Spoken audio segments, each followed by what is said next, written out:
सबको जय मसीह की। भाई भक्त सिंह की सेवकाई तथा उनके द्वारा लिखित ईश्वरीय भेदों का प्रकाश, सितंबर 16। आज का वचन। परंतु उसने पवित्र आत्मा से परिपूर्ण होकर स्वर्ग की ओर देखा और परमेश्वर की महिमा को देखा। प्रेरितों के काम अध्याय 7 पद 55। यह रूपांतर, यह महिमा ऐसे मनुष्य में दिखते हैं कि जो सेवक होने के लिए बुलाया गया था। ऐसे जीवन की सेवा के अंत में यह महिमा आती है। स्तिफनुस के बारे में बहुत छोटा जीवन तथा सेवा है। यह सेवा प्रभु के प्रति तथा उसकी मंडली के प्रति थी, और यह भी स्मरण रखें कि यह सेवा प्रारंभ में बहुत सरल थी। इस कारण स्तिफनुस का व्यक्तित्व या उसके इतिहास ने इन लोगों को इतना क्रोधित नहीं किया था, परंतु अब नई रीति से उसमें प्रकट हुए परमेश्वर के सामर्थ ने उनको भयभीत किया था। वे उसके विरुद्ध झूठे दोष लगा रहे थे, परंतु उसके चेहरे से किरणें निकल रही थी।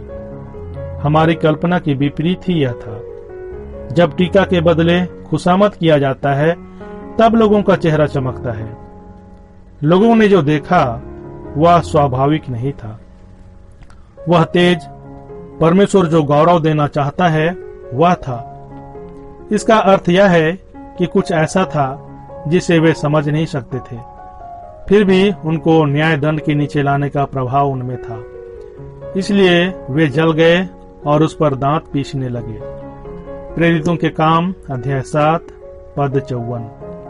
अंत में वे इस दास के सन्मुख टिक नहीं सके, अपने मध्य में उसकी उपस्थिति को सह नहीं सके। अब परमेश्वर के संबंध में महिमा सेवा के अंत में आता है। हमको जीवन में कई अद्भुत अनुभव हुए हों और आश्चर्यजनक रीति से परमेश्वर को कार्य करते हुए देखकर ऐसा कहने की परीक्षा हो कि यह महिमा है, परंतु परमेश्वर कहता है नहीं, आगे और भी अधिक अच्छा है, बहुत अधिक है। मूसा के अनुभव से यह स्पष्ट होता है। पहले उसने प्रभु को झोपड़ियों में देखा, निर्गमन अध्याय 3। बाद में इस्राएल के पुरनियों के साथ सीनै पर्वत पर गया और उन्होंने परमेश्वर का दर्शन किया, निर्गमन अध्याय 24। इसके बाद कुछ समय में वह अकेला पर्वत पर बादल में गया और वहां यहोवा का तेज दिखाई दिया, निर्गमन अध्याय 33।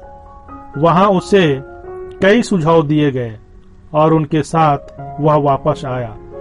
तब हमें यह बताया जाता है कि उसके चेहरे से किरणें निकलती थीं, निर्गमन अध्याय 34 पद 30।